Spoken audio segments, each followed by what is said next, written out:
নমস্কাৰ সকলোকে এই নতুন ভিডিঅ'টোলৈ স্বাগতম জনাইছো। এইটো ভিডিঅ'ত আমি ইন্টাৰিম বাজেট 2024 ৰ ওপৰত ডিসকাস কৰিম। যেহেতু আহিবলগীয়া সকলোবোৰ কম্পিটিটিভ এক্সামিনেশ্যনৰ সিলেবাছত আপোনাৰ ইকনমিক্সটো এটা পাৰ্ট হিচাপে আছে, গতিকে এই ইন্টাৰিম বাজেটখন অতিকৈ গুৰুত্বপূৰ্ণ হৈ পৰিছে এতিয়া আপোনালোকৰ কাৰণে, কাৰণ ইয়াৰ পৰা নিশ্চয়কৈ বহুতো প্ৰশ্ন অহা দেখা যাব। মই আশা কৰিছো এইটো ভিডিঅ'ই আপোনাক অলপ হ'লেও উপকৃত কৰিব। প্ৰথমতে আমি এটা কথা জানি ল'ব লাগিব যে এই ইন্টাৰিম বাজেটখন কোনে প্ৰিচাইড কৰে। এই বাজেটখন প্ৰিচাইড কৰে আমাৰ union finance and corporate affairs minister Nirmala সীতাৰমণে। নিৰ্মলা সীতাৰমণে এই বাজেটখন প্ৰিচাইড কৰে। ঠিক আছে, এতিয়া এই যোনখন ইন্টাৰিম বাজেট, এই বাজেটখন ভোট অন একাউণ্ট বুলিও কোৱা হয়। ভোট অন একাউণ্ট মনত ৰাখিব। কোনে পাৱাৰ দিয়ে চৰকাৰক এই বাজেটখন বনাবলৈ? সেই পাৱাৰটো দিয়ে আমাৰ আৰ্টিকল 116। আৰ্টিকল 116ৰ আধাৰত লোৱাৰ হাউচে এই বাজেটখন তৈয়াৰ কৰে। লোৱাৰ হাউচ মানে কি? লোকসভা। লোকসভাই এই বাজেটখন তৈয়াৰ কৰে। এই বাজেটখনত কি থাকে, অৰ্থাৎ এই বাজেটখনত কি থাকে? ৰিকুৱাৰমেণ্টছ ফৰ চেলাৰিজ, অৰ্থাৎ যিমানবোৰ আমাৰ চৰকাৰী চাকৰিয়াল আছে তেখেতলোকৰ চেলাৰীত কিমান খৰচ হ'ব, আৰু দেশত যিমানবোৰ প্ৰজেক্ট অনগোয়িং চলি আছে, যিকোনো ধৰণৰ প্ৰজেক্ট হ'ব পাৰে, সেই প্ৰজেক্টবিলাকত কিমান পইচা খৰচ হৈছে, কিমানবোৰ এক্সপেণ্ডিচাৰ হৈছে, সেই সকলোবোৰ এই বাজেটখনত কি কৰা হৈ থাকে, কভাৰ কৰা হৈ থাকে ফৰ দি ট্ৰেনজিচনেল পিৰিয়ড, অৰ্থাৎ 2 মাহ বা 4 মাহ। এই আহিবলগীয়া 2 মাহ বা 4 মাহৰ কাৰণে কি কৰা হয়, এই বাজেটখনত এটা এষ্টিমেশ্যন কৰা হয় যে কিমান পইচা কোনকেইটা ক্ষেত্ৰত কিমান পইচা খৰচ হ'ব। এই বাজেটখনৰ এটা লিমিটেশ্যন আছে, সেইটো হৈছে it can't make any change to the tax rate, অৰ্থাৎ টেক্সেশ্যনত এই বাজেটখনে একো চেঞ্জ আনিব নোৱাৰে।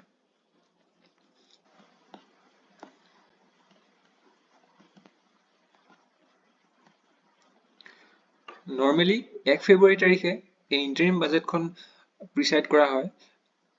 এইখন বাজেটত কি কৰা হয়, এটা এষ্টিমেশ্যন কৰা হয়। কিহৰ এষ্টিমেশ্যন?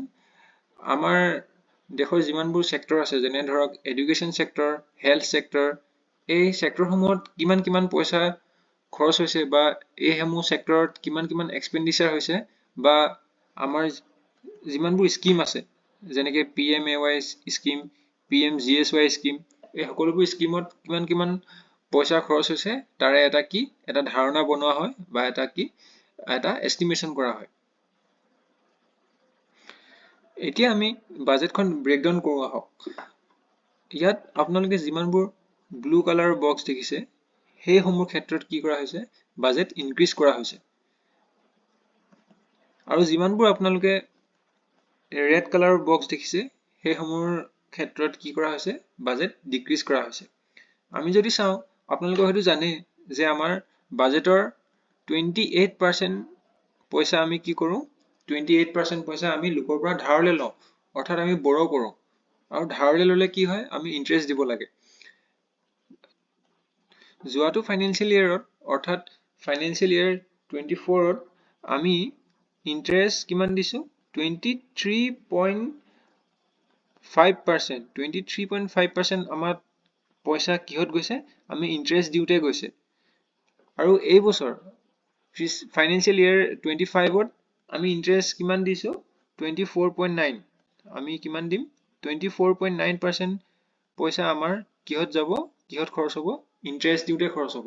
সেইটো কিমান হৈছে, 11,90,440 কোটি টকা। সিমান টকা আমি কি কৰিছোঁ, ইণ্টাৰেষ্ট হিচাপে দি আছোঁ। তাৰপিছত যদি আমি চাওঁ, ফাইনেন্সত আমি কিমান পইচা খৰচ কৰিছোঁ, 87,642 crore rupees। ঠিক তেনেদৰে এডুকেশ্যনত বাজেটটো আমাৰ কিমান হৈছে, 1,24,638 crore টকা। ঠিক তেনেকে আমি যদি চাওঁ, এনেকুৱা 3টা ক্ষেত্ৰত য'ত বাজেটটো ডিক্ৰিজ কৰা হৈছে, সেয়া হৈছে ডিফেন্স। ডিফেন্সত আমাৰ বাজেট হৈছে 4,54,773 crore rupees। তাৰপিছত আহিলে ফুড। আমাৰ ফুড ছেক্টৰত বাজেট কিমান, 2,05,250 কোটি টকা। আপোনালোকে ইয়াত সকলোবোৰ ক্ষেত্ৰ মনত ৰাখিব নালাগে। বাজেট ইনক্ৰিজ হোৱা আপোনালোকে 3টা ক্ষেত্ৰ মনত ৰাখিলে আৰু বাজেট ডিক্ৰিজ হোৱা 3টা মনত ৰাখিলে হৈ যাব, কাৰণ পৰীক্ষাত ইয়াতকৈ বেছি আৰু নাহে।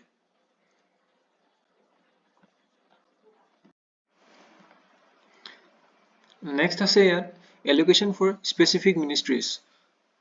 আমাৰ যিমানবোৰ মন্ত্ৰালয় আছে, যেনে ministry of defence, road and transport and highways, ministry of railways, এই সকলোবোৰ মন্ত্ৰালয়লৈ কিমান পইচা এলোকেট কৰা হৈছে সেইখিনি তথ্য ইয়াত দিয়া আছে।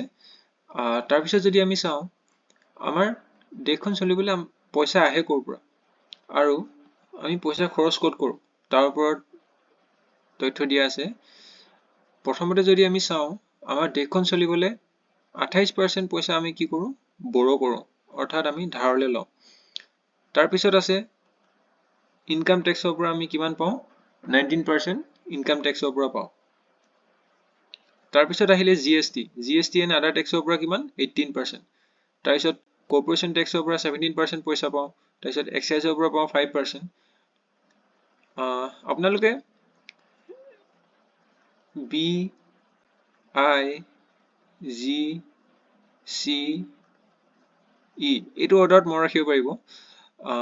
মনত ৰাখিবলৈ আপোনালোকৰ সুবিধা হ'ব।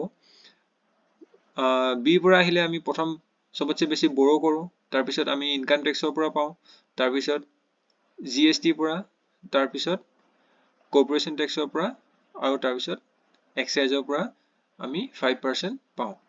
এইটো অৰ্ডাৰ আপোনালোকে মনত ৰাখিলে সুবিধা হ'ব আপোনালোকৰ মনত ৰাখিবলৈ।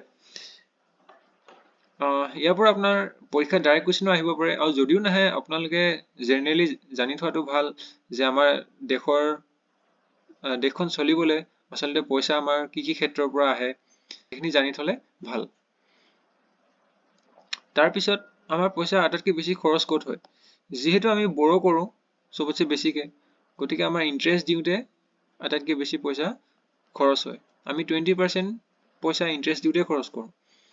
তাৰপিছত আমি চেণ্ট্ৰেল ছেক্টৰ স্কিমত খৰচ কৰোঁ 16%। তাৰপিছত state share of taxes and ডিউটিছত 20% খৰচ কৰোঁ। ঠিক তেনেদৰে ডিফেন্সত 8% খৰচ কৰোঁ।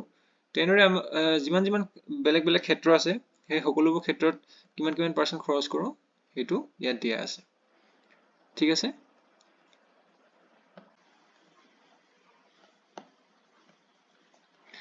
ঠিক আছে, এতিয়া আমি নেক্সট পাৰ্টটোলৈ আহিছোঁ। এইবাৰ বাজেটখনৰ যোনটো থিম, সেই থিমটো ৰখা হৈছে কি, বিকশিত ভাৰত বাই 2047। চাওক, প্ৰথমতে ইয়াত কি আছিলে, সবকা সাথ আৰু সবকা বিকাশ। তাৰপিছত হ'ল সবকা সাথ, সবকা বিকাশ, সবকা বিশ্বাস। ইয়াৰ লগতে সবকা প্ৰয়াস যোগ হৈ পেলাই ডেভেলপ ইণ্ডিয়া 2047ৰ টাৰ্গেট লোৱা হৈছে।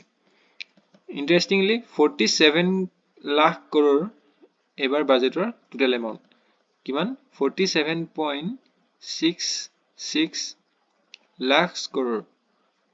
47.66 লাখ কৰোৰ এইবাৰ বাজেটৰ টোটেল এমাউণ্ট। সুধিব পাৰে এক্সামত যে এইবাৰ বাজেটৰ টোটেল এমাউণ্ট কিমান, কি দিব লাগিব আনসাৰটো, 47.66 lakh crore.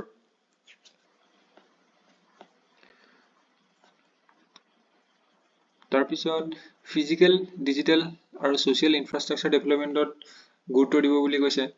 Deepening and ৱাইডেনিং of tax বেছ ভিয়া জিএছটি ৱাইডেনিং কৰিব।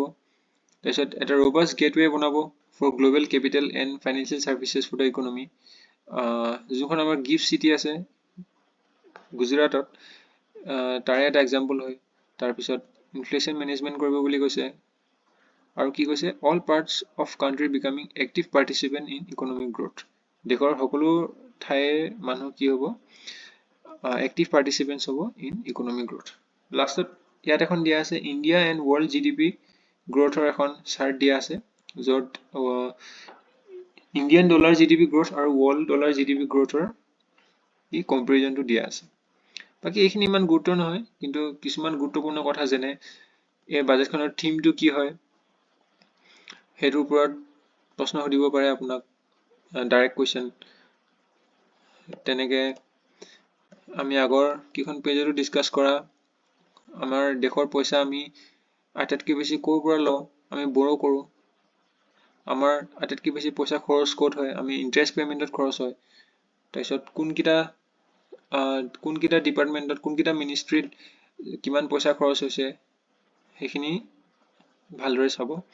তাৰপিছত নেক্সট আৰু আছে ফ'কাছ এৰিয়া, ষ্ট্ৰেটেজি ফৰ অমিত কাল, এনেকৈ আৰু কিছুমান টপিক আছে এই বাজেটখনৰ ওপৰত যোনখিনি আমি নেক্সট ভিডিঅ' ডিছকাছ কৰিম। এইটো ভিডিঅ'ত ইমানখিনিয়ে আছিলে। যদি ভিডিঅ'টো চাই ভাল পালে তেনেহ'লে লাইক কৰিব, যদি কিবা ক'বলগীয়া আছে, যদি কিবা বুজি পোৱা নাই তেনেহ'লে কমেণ্ট কৰিব আৰু ছাবস্ক্ৰাইব নিশ্চয় কৰিব। Thank U.